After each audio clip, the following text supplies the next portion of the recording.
Hello guys, hello Sagittarius. Welcome dito sa aking channel, Kapalaran 888. Welcome.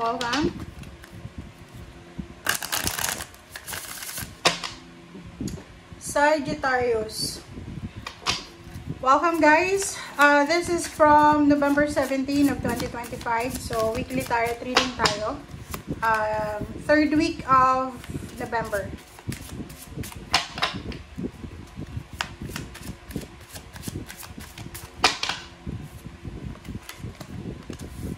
Okay, breaking the trail, wise leader, and surrendering to the journey.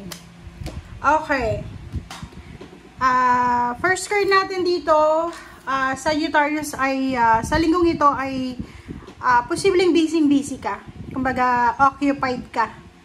Busy ka, multitasking yung ginagawa mo, multitasker ka eh. So, nakikita ko sir dito na yung breakthrough, yung success mo, yung prosperity and abundance, ay makukuha mo yon dahil sa sipag, tiyaga, at dedikasyon mo. It's either work yan, business, or kung ano pa man.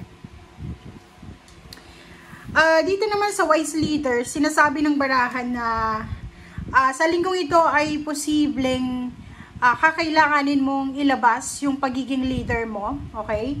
Kumbaga, may kailangan kang gawin para maging maayos yung environment mo, especially kung sa pamilya, walang gustong mag-lead sa family. So, ikaw, possible na gumawa ng paraan para maayos yung lahat. And surrendering to the journey, release control, nakikita ko sir dito na sa linggong ito, hahayaan mo na lang kung ano yung mangyari.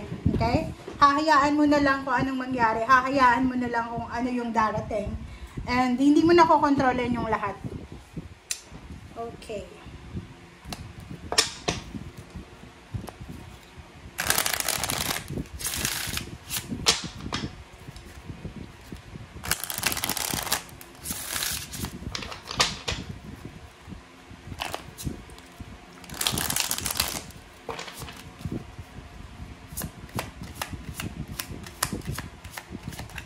Oops, sorry. Okay, 5 of spade and 10 of hearts. Dito sa 2 cards na yan, sinasabi ng baraha sa atin na this is coughing. So, possible na may relationship siguro na matapos na from like halimbawa dating, pwedeng mapunta na siya sa kasal, 'di ba? Engagement, kasal, ganito ganyan. So, kasi yung coffin na yan, hindi naman siya literal na coffin talaga. That's parang transformation, okay? So, possible na yung kasi maganda yung katabi niya eh. So, this is a completion eh. So, masaya ka na kasi tapos na yung kung ano man yan na pinagkakaabalahan mo. Pwedeng preparation ng kasal, nagpapatayo ng bahay or kung ano pa man. So, dito sa barahang to, sinasabi na you're happy and excited sa kung ano man ito na tinatrabaho mo. Kumbaga, lalo doon sa mga Sagittarius na masaya kayo kasi lahat ng sacrifices nyo ay nagbunga na. Okay? So, let's check. Ano pa ba?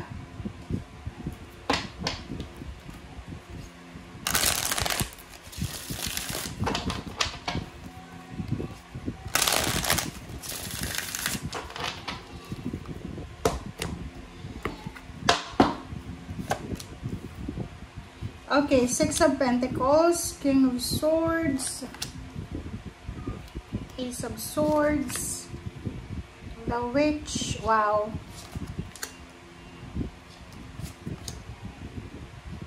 Okay, so yun. Yung 5 of Pentacles mo, hindi ka na masyadong tulad ng dati na nagpapanik ka sa financial problems mo. So, halimbawa lang, if ever lang na sa linggong ito may mga financial problems, may mga health issues, may lagnat, may sipon, ganyan ganito, sinasabi ng baraha sa'yo na hindi ka yung dati na sobra-sobra kang magpanik. Kasi alam mo na mapagtatagumpayan mo to. So, there's a harvest season din. Sinasabi ng baraha sa'yo dito na doon sa mga workaholic na Sagittarius, yung palagi kayong overtime, trabaho sa gabi, trabaho sa umaga, may part-time pa, lalo kung nasa ibang bansa ka, talagang pwede kang magkaroon ng mga bacterial na mga illnesses, parang ganon. But, sinasabi ng baraha sa'yo dito, yan lang ay, kumbaga, manifestation yan ng sobrang sipag mo. Okay? Pero, alam mo na kahit nagkasakit ka because of kasipagan, worth it naman. Parang yun, yung feeling mo, worth it naman. Kasi, may nakita ka, may naipon ka, parang ganon. Okay, Six of Pentacles, King of Swords, and Ace of Swords, and the Witch. There's a good news coming, okay?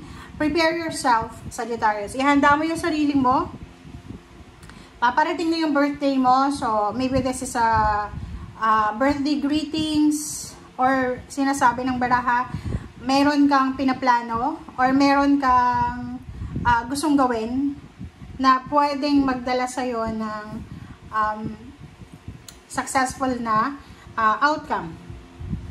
Isang direksyon to eh. 'Di ba? Like meron kang ginagawa sa ngayon or pinaplano na posibleng magbibigay to sa'yo ng magandang direksyon. Okay? Kasi minsan, 'di ba, may mga ginagawa tayo sa buhay na yung direction is stagnant eh. Hindi gumagalaw or ganito ganyan. And there's someone, may kilala ka or may kakilala ka na posibleng tutulungan ka niya, siya yung maging dahilan para umusbong, mag-blossom, kung ano man ang dapat mag-blossom sa buhay mo.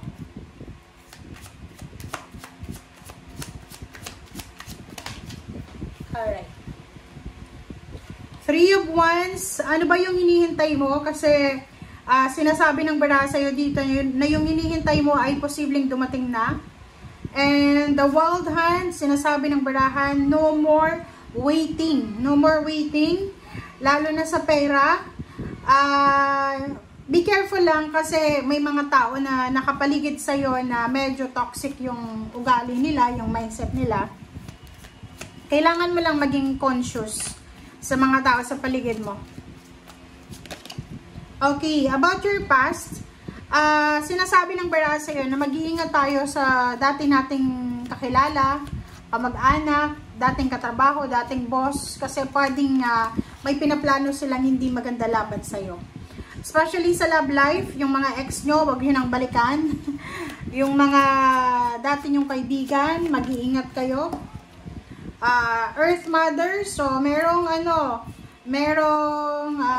unexpected new baby, unexpected na job, new career, unexpected messages, confirmation, help, or anything na unexpected. Thank you guys for watching and see you again. Bye!